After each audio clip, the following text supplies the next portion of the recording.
Hi hello ಸ್ನೇಹಿತರೆ, ನಮಸ್ಕಾರ. Indian ಜೀವನ ಚಾನಲ್ಗೆ ಸ್ವಾಗತ ಸುಸ್ವಾಗತ. ನಮ್ಮ ಚಾನಲನ್ನು ಸಬ್ಸ್ಕ್ರೈಬ್ ಮಾಡಿ, ಹಾಗೆ ಪಕ್ಕದಲ್ಲಿ ಕಾಣ್ತಿರುವಂಥ ಬೆಲ್ ಐಕಾನ್ನ ಟಚ್ ಮಾಡೋದ್ರ ಮೂಲಕ ನಮ್ಮ ಚಾನಲ್ಗೆ ಸಪೋರ್ಟ್ ಮಾಡಿ. ಹಾಗೆ ಈ ಒಂದು ವಿಡಿಯೋವನ್ನು ಲೈಕ್ ಮತ್ತು ಶೇರ್ ಮಾಡಿ ನನಗೆ ಸಪೋರ್ಟ್ ಮಾಡಿ ಅಂತ ಕೇಳ್ಕೊಳ್ತೇನೆ. ಇವತ್ತು ನನ್ನ ಅಮ್ಮ ಮತ್ತು ನನ್ನ ಮನೆಯವರು ಊರಿಗೆ ಹೋಗಿದ್ದರು. ರಾತ್ರಿ ಬೇರೆ ಉಪವಾಸ ಇದ್ದೆ. ಹೊಟ್ಟೆಯಲ್ಲಿ ಇಲಿಗಳು ಓಡಾಡ್ದಂಗೆ ಆಗ್ತಾಯಿತ್ತು. ನಾನು ಮೊದಲೇ ಪ್ರಾಣಿ ಪ್ರೇಮಿ. ಇಲಿಗಳು ಸತ್ತೋದ್ರೆ ಏನಪ್ಪ ಮಾಡೋದು ಅಂತ ಯೋಚನೆ ಮಾಡ್ತಾ, ಆ ಇಲಿಗಳಿಗೆ ಊಟ ಹಾಕಬೇಕಲ್ಲ, ಏನು ಮಾಡೋದು ಅಂತ ಯೋಚನೆ ಮಾಡ್ತಾ ಇದ್ದೆ. ಸೊ ಆವಾಗ ನನಗೆ ಥಟ್ ಅಂತ ಹೊಳೆದಿದ್ದು ಪ್ಲೈನ್ ಕುಷ್ಕ ಮಾಡೋಣ ಅಂತ. ಸರಿ, ಹಾಗಿದ್ರೆ ಈ ಪ್ಲೈನ್ ಕುಷ್ಕ ಮಾಡಲಿಕ್ಕೆ ಪ್ರಾರಂಭ ಮಾಡೋಣ. ಈ ಒಂದು ಪ್ಲೈನ್ ಕುಷ್ಕಾಗೆ ಏನೆಲ್ಲ ಇಂಗ್ರೀಡಿಯೆಂಟ್ಸ್ ಬೇಕು ಅಂತ ನೋಡುತ್ತಾ ಹೋಗೋಣ. ಮೊದಲನೇದಾಗಿ ನಾನು ಸೋನಾ ಮಸೂರಿ ಅಕ್ಕಿಯನ್ನು ತೊಳೆದು ನೆನೆ ಹಾಕಿ ಇಟ್ಕೊಂಡಿದ್ದೀನಿ.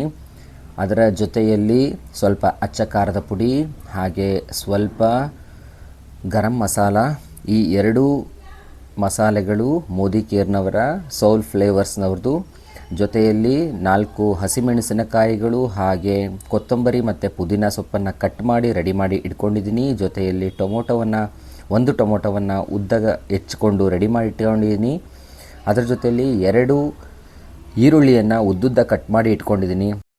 ಇದಾದ ನಂತರದಲ್ಲಿ ಒಗ್ಗರಣೆಗೆ ಬೇಕಾಗಿರುವಂತಹ 2 ಪಲಾವ್ ಎಲೆ, ಸ್ವಲ್ಪ ಚಕ್ಕೆ, 2 ಚಕ್ರಮೊಗ್ಗು, 2 ಏಲಕ್ಕಿ, ಒಂದು 10 ಕಾಳು ಮೆಣಸು, ಒಂದು 4 ಲವಂಗ, ಸ್ವಲ್ಪ ಜಾಯಿಪತ್ರೆ, ಹಾಗೆ ಮನೆಯಲ್ಲೇ ಪೇಸ್ಟ್ ಮಾಡ್ಕೊಂಡಿರುವಂಥ ಶುಂಠಿ ಬೆಳ್ಳುಳ್ಳಿ ಪೇಸ್ಟ್, ಇದೆಲ್ಲವನ್ನು ಸಹ ರೆಡಿ ಮಾಡಿ ಇಟ್ಕೊಂಡಿದ್ದೀನಿ. ಬನ್ನಿ ಈಗ ಒಗ್ಗರಣೆಯನ್ನು ಹಾಕೋಣ.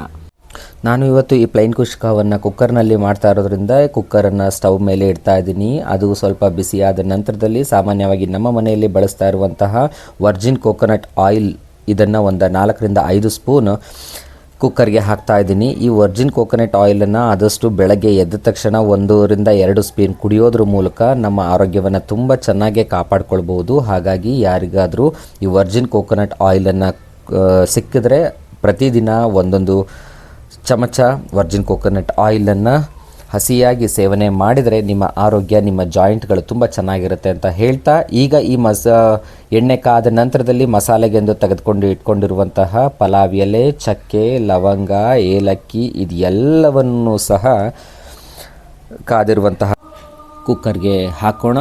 ಅದಾದ ನಂತರದಲ್ಲಿ ಅದನ್ನು ಚೆನ್ನಾಗಿ ಫ್ರೈ ಮಾಡ್ಕೊಳ್ತಾ ಹೋಗೋಣ.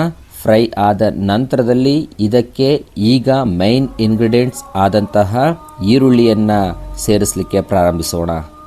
ಆದಷ್ಟು ಗೋಲ್ಡನ್ ಕಲರ್ ಬಂದರೆ ನಿಮಗೆ ಮಾಡಿದಂತಹ ರೆಸಿಪಿ ತುಂಬ ಟೇಸ್ಟ್ ಆಗಿರುತ್ತೆ. ಆ ನಂತರದಲ್ಲಿ ಕಟ್ ಮಾಡಿ ಇಟ್ಕೊಂಡಂತಹ ಟೊಮೊಟೊ ಹಣ್ಣನ್ನು ಸೇರಿಸ್ಕೊಳ್ತಾ ಹೋಗೋಣ. ಟೊಮೊಟೊ ಹಣ್ಣು ಈ ಹೀಟಿನಲ್ಲಿ, ಈ ಬಿಸಿನಲ್ಲಿ ಚೆನ್ನಾಗೆ ಫ್ರೈ ಆಗ್ತಾ ಹೋಗುತ್ತೆ. ಅದಾದ ನಂತರದಲ್ಲಿ ನಾವು ಇದಕ್ಕೆ 2 ಮೆಣಸಿನಕಾಯಿ ಕಟ್ ಮಾಡಿ ಇಟ್ಕೊಂಡಿದ್ವಿ, ಅದನ್ನು ಹಾಕೋಣ. ಅದನ್ನು ಸಹ ಫ್ರೈ ಮಾಡೋಣ. ಯಾಕೆ ಅಂತ ಅಂದರೆ ಈ ಮೆಣಸಿನಕಾಯಿ ನಾವು ಕುಕ್ಕರ್ನಲ್ಲಿ ಮಾಡ್ತಾ ಇರೋದ್ರಿಂದ ಬೇಯುತ್ತೆ.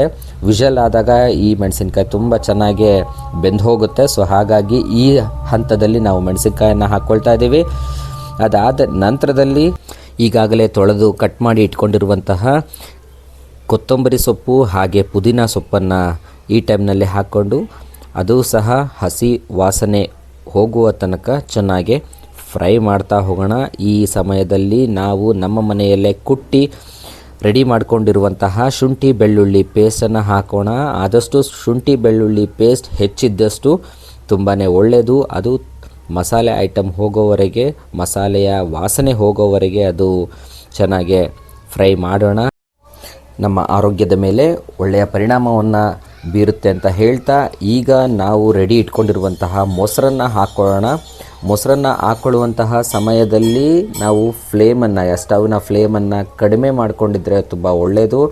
ಇದಾದ ನಂತರದಲ್ಲಿ ಆ ಮೊಸರು ಒಂದು ಗೊಜ್ಜಿನ ರೀತಿಯಲ್ಲಿ ರೆಡಿ ಆಗೋ ತನಕ ಬಿಟ್ಟು ಈಗ ಏನು ಮಾಡೋಣ, ಗೊಜ್ಜು ರೆಡಿ ಆದ ನಂತರದಲ್ಲಿ ನಾವು ಖಾರದ ಪುಡಿ ಹಾಗೂ ಗರಂ ಮಸಾಲವನ್ನು ಬಳಸೋಣ. ಇದನ್ನು ಹಾಕಿ ಇದು ಸಹ ಚೆನ್ನಾಗೆ ಮಸಾಲೆ ಹಿಡಿಯೋ ಥರ ಆಗಲಿ. ಅದಾದ ನಂತರದಲ್ಲಿ ನೀರನ್ನು ಹಾಕುವಂಥ ಸಮಯ ನಾನು ಈ ಒಂದು ಗಾಜಿನ ಲೋಟದಲ್ಲಿ 1.5 ಲೋಟದಷ್ಟು ಅಕ್ಕಿಯನ್ನು ತೆಗೆದುಕೊಂಡಿದ್ದೆ. ಸೊ ಹಾಗಾಗಿ ಈಗ ಇದಕ್ಕೆ 3 ಲೋಟ ನೀರನ್ನು ಹಾಕ್ತಾ ಇದ್ದೀನಿ. ಸಾಮಾನ್ಯವಾಗಿ ನಮ್ಮ ಮನೆಯಲ್ಲಿ ಕುಡಿಲಿಕ್ಕೆ ಗಾಜಿನ ಲೋಟವನ್ನು ಬಳಸ್ತೇನೆ. ಸೊ ಹಾಗಾಗಿ ಇದೇ ಗಾಜಿನ ಲೋಟದಲ್ಲಿ ನೀರನ್ನ ಹಾಕ್ತಾಯಿದ್ದೀನಿ. ತಾವುಗಳು ಸಹ ಅಷ್ಟೇ ನಿಮ್ಮ ಮನೆಯಲ್ಲಿ ಆದಷ್ಟು ಗಾಜಿನ ಲೋಟ, ಪಿಂಗಾಣಿ ಅಥವಾ ಮಡಿಕೆಯ ಲೋಟಗಳನ್ನು ಬಳಸಿದರೆ ತುಂಬ ಒಳ್ಳೆಯದು ಆರೋಗ್ಯ.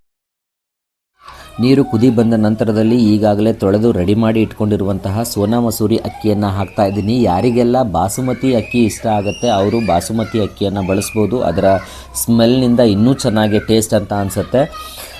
ಓಕೆ, ಇದಾದ ನಂತರದಲ್ಲಿ ಸ್ವಲ್ಪ ಗೂರಾಡಿ ಅಕ್ಕಿ ಎಲ್ಲ ಮಿಕ್ಸ್ ಆದ ನಂತರದಲ್ಲಿ ನಾವು ಈಗ ಲಿಡ್ಡನ್ನು ಕ್ಲೋಸ್ ಮಾಡೋಣ. ಅದಕ್ಕಿಂತ ಮುಂಚೆ ರುಚಿಗೆ ತಕ್ಕಷ್ಟು ಉಪ್ಪನ್ನು ಹಾಕ್ಕೊಂಡು ಟೇಸ್ಟ್ ನೋಡೋಣ. ಅದಾದ ಮೇಲೆ ಲಿಡ್ಡನ್ನು ಕ್ಲೋಸ್ ಮಾಡೋಣ.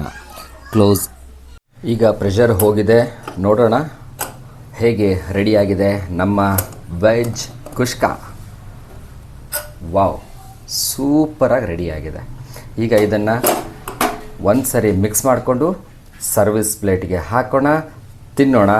ಹಾಗೆ ಈ ರೀತಿಯಾದಂತಹ ಕುಷ್ಕವನ್ನು ನೀವು ನಿಮ್ಮ ಮನೆಯಲ್ಲಿ ಟ್ರೈ ಮಾಡಿ ಹೇಗಿತ್ತು ಅಂಥೇಳಿ ನನಗೆ ಕಾಮೆಂಟ್ ಮಾಡಿ.